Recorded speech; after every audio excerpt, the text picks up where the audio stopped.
আসসালামু আলাইকুম viewers, welcome back to my channel women's world. আজকে দেখব ডিম দিয়ে ফুলকপি কিভাবে রান্না করতে হয়। আসুন দেখে নিই রান্না করতে কি কি লাগবে। এখানে আমি ফুলকপি থেকে শুধু ফুলগুলোকে আলাদা করে কেটে নিয়েছি। যেহেতু ডিম দিয়ে রান্না করছি তাই আমি এখানে ফুলকপির ডাঁটাগুলো নিইনি। আর লাগছে ডিম, আমি এখানে 3টা ডিম নিয়েছি। এরপর যে পাত্রে রান্না করব সেখানে আমি 3-4 চামচের মতন তেল দিয়ে দিচ্ছি। এখানে আমি ডিমগুলোকে একটু হলুদ আর সামান্য লবণ দিয়ে ডিমগুলোকে ভেজে নিব। ডিমগুলোকে একটু লো হিটে সাবধানে ভাজবেন।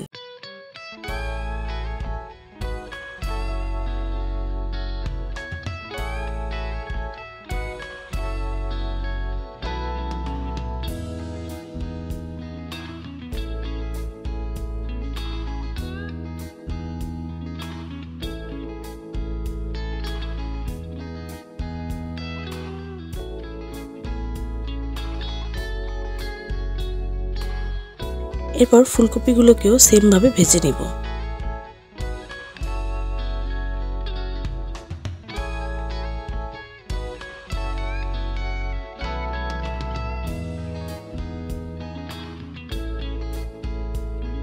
এখন এই তেলের মধ্যে আরেকটু তেল দিয়ে দিব।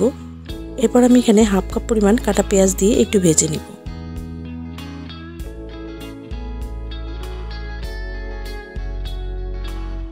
তারপর এখানে আমি 1 চামচ আদা পেস্ট আর 1 চামচ রসুন পেস্ট দিয়ে হালকা করে ভেজে নিব। এখন এখানে আমি হাফ কাপ পরিমাণ পানি দিয়ে দিব। তারপর আমি মশলাগুলো দিয়ে দিব। আমি এখানে 1 চা চামচের কম হলুদের গুঁড়া দিয়ে দিচ্ছি, 1 চামচ পরিমাণ মরিচের গুঁড়া দিয়ে দিচ্ছি, আর 1 চা চামচ ধনিয়ার গুঁড়া দিয়ে দিচ্ছি, আর 1.5 চামচের মতন লবণ দিয়ে দিচ্ছি। এরপর মশলাটাকে আমি লো হিটে এখানে কষিয়ে নিব।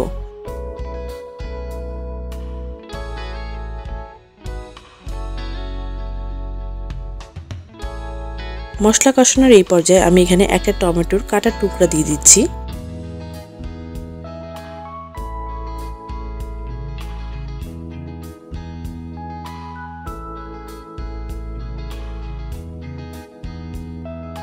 এবার একটু নেড়েচেড়ে আমি এখানে ফুলকপিগুলো দিয়ে দিব।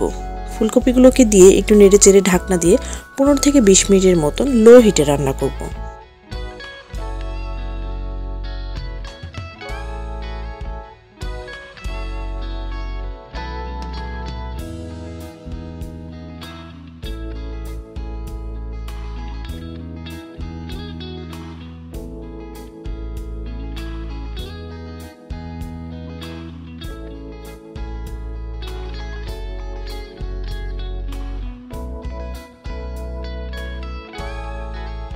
এরপর 15 মিনিট পরে আমি ভাজা ডিমগুলোকেও দিয়ে দিব। তারপর আমি ঢেকে আবার 15 মিনিটের মতো রান্না করব।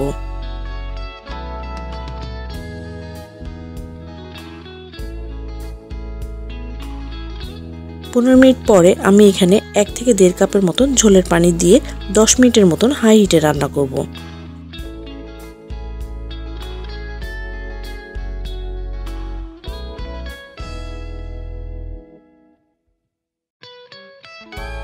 এরপর আমি এখানে 3-4টা কাঁচামরিচ দিয়ে দিব আর হাফ চামচের মতন জিরা গুঁড়া দিয়ে দিব।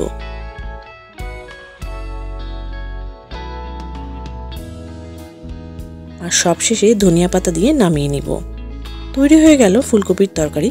বাসায় এটা অবশ্যই ট্রাই করবেন। আশা করি ভিডিওটি সবার ভালো লেগেছে। আর ভিডিওটি ভালো লাগলে অবশ্যই লাইক করবেন আর শেয়ার করবেন আর চ্যানেলটিকে সাবস্ক্রাইব করবেন। Thank you so much for watching. Allah হাফেজ।